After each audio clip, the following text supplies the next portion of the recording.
My professional heroes, several actually. Andre Putman, fabulous designer, elegant woman. And when I was a young architect, I got to pick her up in Los Angeles and drive her to an AIA function. And she told me a beautiful story about her favorite time in her life, which was when she had been away from Paris, moved back, and had a small apartment full of everything her parents and everyone had given her. And one day she took it all out and had only her bed, and it was the most inspirational time that she had, just being minimalist and being able to then think about every design she wanted to do. I think about that a lot. And then Harry Cobb, wonderful man. He's been such a fabulous architect and been so good to so many people in the architectural and in design field. I think few people know how supportive he's actually been.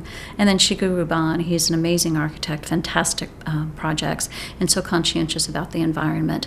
And the materials that he uses are so beautiful and so natural and so creative. He's quite talented. Personally, my grandmother and my mother. My grandmother was an amazing woman, Southern woman, who played violin in the Waco and Dallas Symphony. And she taught me, as she taught my father, that you can do and be anything you want to be as long as you work at it. But anything you ever want in life will come to you.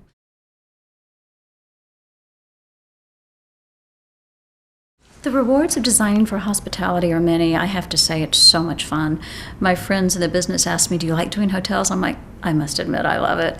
It's really fun, from one, making the client happy, to two, making yourself happy, and to three, making the guest happy. Sometimes when I come check back in at a hotel that I've done and they tell me, oh my gosh, the guest comments have been so good. They love the beds, they love the paint, they ask who made the carpet and where can you get it. I love it. I love the guest comments.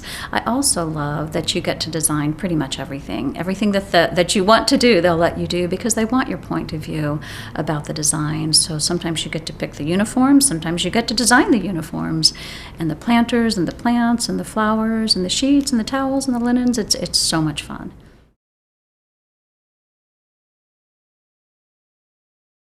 I've been given quite a bit of wonderful professional advice, but I think probably one of the best ones is to listen.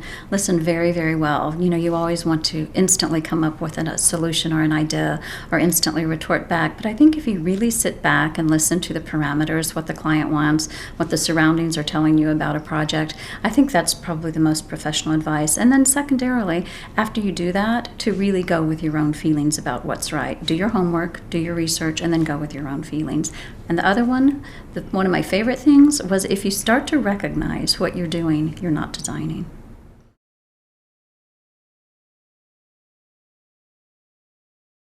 Well, my idea of a perfect day has to start at the beach. Well, not waking up on the beach, but a quick walk on the beach with the dogs if they're around, and then coming back and working. I love what I do. Everyone says, what would you do if you didn't do what you do? I have no idea. So coming back, working a little bit, maybe working a lot, and then ending the day back at the beach, walking the beach in the fall.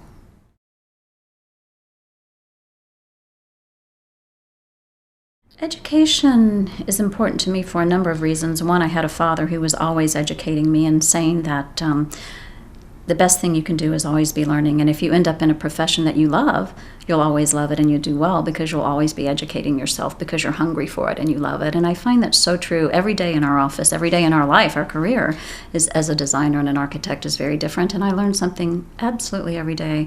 So I think education of our people and of our clients is really important.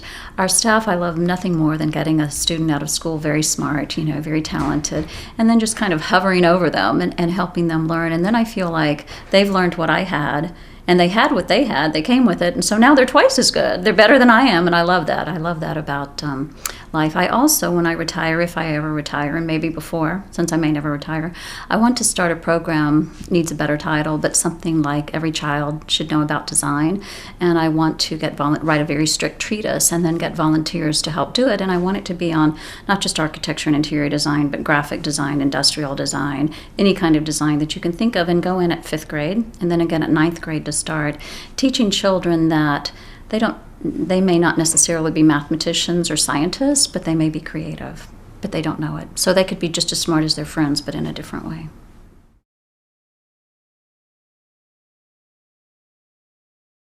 Well, I'm sure I probably made many mistakes, but one that I will never forget, I had just transferred from Chicago to Houston with Skidmore, Owings & Merrill, and they asked me to do a simple thing like make a print, right? Well, these days print machines are much easier, but back then it was this big, huge sheet of drawings, and I fed it into the printer. Everything was going great, and then all of a sudden it became crooked, and it just started bending, and the machine started growling, so all I could do was turn off the machine.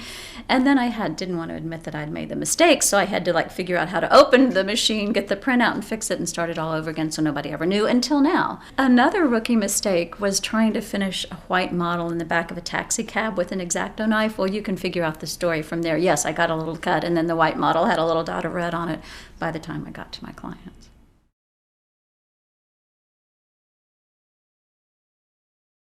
Renewing your creativity, that's really a good question, because sometimes it does fade.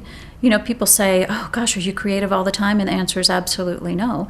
So I think you really have to walk away from what you're doing. You have to walk away from the project. You have to walk away from being tense or being stuck or whatever it is. And you just have to get out. And like I say, take a walk on the beach, go to dinner, go have fun, go to a movie, but completely get your mind out of it. And then almost everything you see is like an inspiration. Sometimes I can look at rocks on the beach or an old broken pipe, and I think, gosh, it's a beautiful color of brown next to that shiny color of silver, and then all of a sudden I'm inspired again. So I would just say, walk away and let the world inspire you.